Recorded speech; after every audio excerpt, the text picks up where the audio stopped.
Coming to the practice 4, practice 4 এ দেখো বক্সে কি বলছে, বলছে মেক। মেক মানে কি? তৈরি করা। মেক মানে তৈরি করা।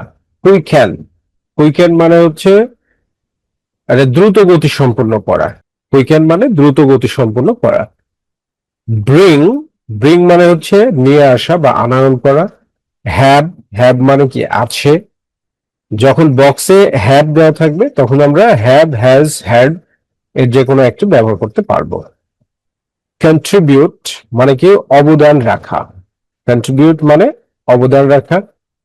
ওয়াইড, ওয়াইড মানে হচ্ছে কি? সম্প্রসারিত করা, মানে বিস্তারিত করা, বিস্তৃত করা।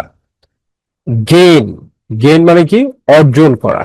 গেইন মানে অর্জন করা। ট্রান্সমিট, ট্রান্সমিট মানে হচ্ছে এক জায়গা থেকে আরেক জায়গায় স্থানান্তরিত করা। ট্রান্সমিট মানে এক জায়গা থেকে আরেক জায়গায় স্থানান্তরিত করা। আবার দেখো ব্রিং দেওয়া আছে, দুইবার ব্রিং দেওয়া আছে। ব্রিং মানে কি? আনয়ন করা। চেঞ্জ, চেঞ্জ মানে কি? পরিবর্তন করা। তো দেখো এটা এখন আমরা টেক্সটটাকে চমৎকার ভাবে ট্রান্সলেট করে প্র্যাকটিস করব। আর এইভাবে প্র্যাকটিস করলেই তোমরা 10-এ 10 পাবে, আদারওয়াইজ কিন্তু পাবে না। তো এখানে দেখো কি বলছে, ইনফরমেশন টেকনোলজি, তথ্য প্রযুক্তি। ইনফরমেশন টেকনোলজি মিনস তথ্য প্রযুক্তি। হ্যাজ, তো ভার্বের পজিশন কি? হ্যাজ এর পরে verb. Okay, so have, has, had এরপরে ভার্ব বসলে ভার্বের পাস্ট পার্টিসিপল ভার্ব 3 করতে হয়। দ্য প্রসেস অফ গ্লোবালাইজেশন, বিশ্বায়নের পদ্ধতিকে। The process of globalization means বিশ্বায়ন পদ্ধতিকে। সো আমরা এখানে যদি বলি কুইক্যান্ট, ওকে, দ্রুত গতি সম্পূর্ণ করেছে। কুইক্যান্ট, কুইক্যান্ট দ্রুত গতি সম্পূর্ণ করেছে। দ্য প্রসেস অফ গ্লোবালাইজেশন, বিশ্বায়নের পদ্ধতিকে। হ্যাজ কুইক্যান্ট, আমরা কি জানি? হ্যাভ, হ্যাজ, হ্যাড এরপরে ভার্ব বসলে ভার্বের ভার্ব 3 বা পাস্ট পার্টিসিপল ফর্ম করতে হয়। In the field of information technology, in the field of information technology, তথ্য প্রযুক্তির ক্ষেত্রে।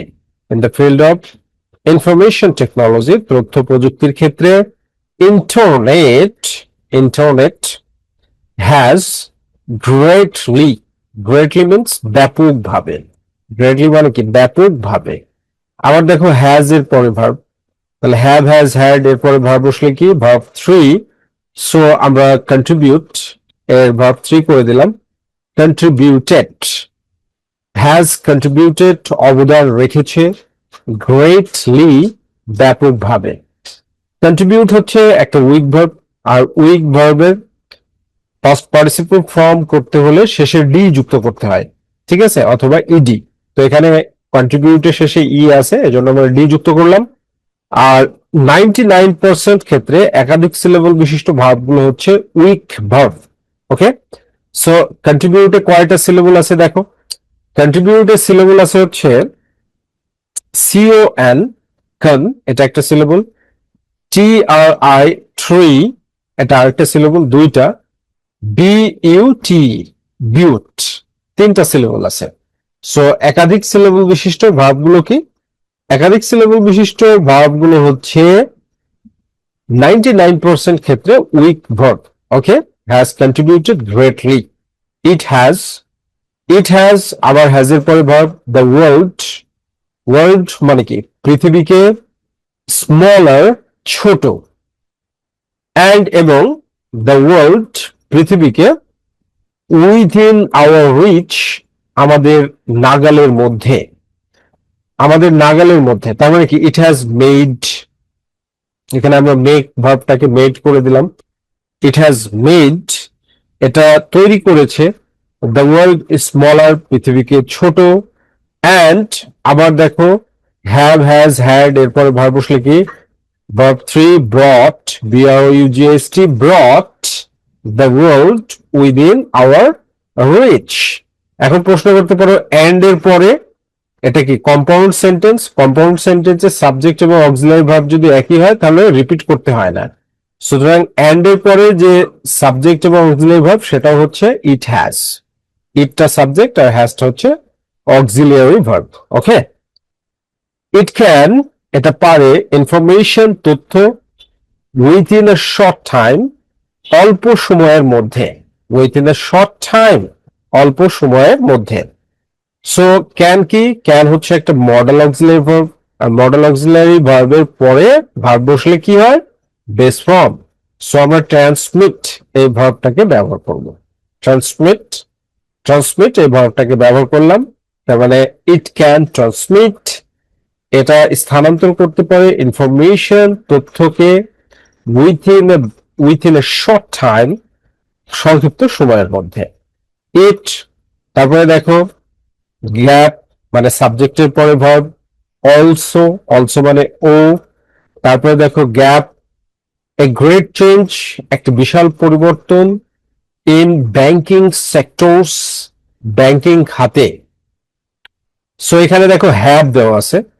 সো সাবজেক্টের পরে ভার্ব, এখানে বেস ফর্ম হ্যাভ, হ্যাজ করলাম। কেন?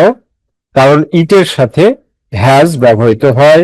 ইট হ্যাজ অলসো, তারপরে দেখো এখানে এবার গ্যাপটা দেখো, জি নাম্বারে হ্যাজ এই ভার্বটার পরে গ্যাপটা হয়ে যাচ্ছে, তাই না?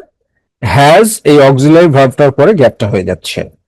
তো আমরা কি জানি, হ্যাভ, হ্যাজ, হ্যাড এরপরে ভার্ব বসলে ভার্ব 3 পাস্ট পার্টিসিপল ফর্ম করতে হবে। সো ইট হ্যাজ অলসো ব্রট, ব্রট এটা এনেছে, এ গ্রেট চেঞ্জ একটি বিশাল পরিবর্তন, একটা বিশাল পরিবর্তন in banking sector. It has hour knowledge, hour knowledge মানে আমাদের জ্ঞান বা আমাদের জ্ঞানকে। সো ইট হ্যাজ এখানে ভার্বের past participle form widened, widened, it has widened সেটা সম্প্রসারিত করেছে।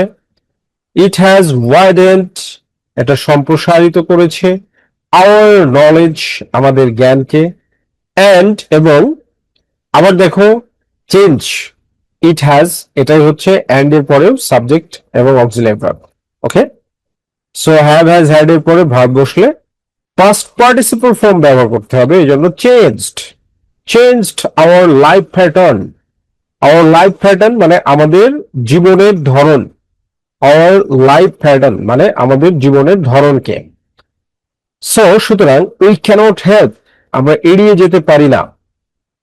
ক্যানট হেল্প এর পরে যদি ভার্ব বসে তাহলে ভার্বের আইএনজি, ক্যানট হেল্প এর পরে ভার্ব, ভার্বের আইএনজি।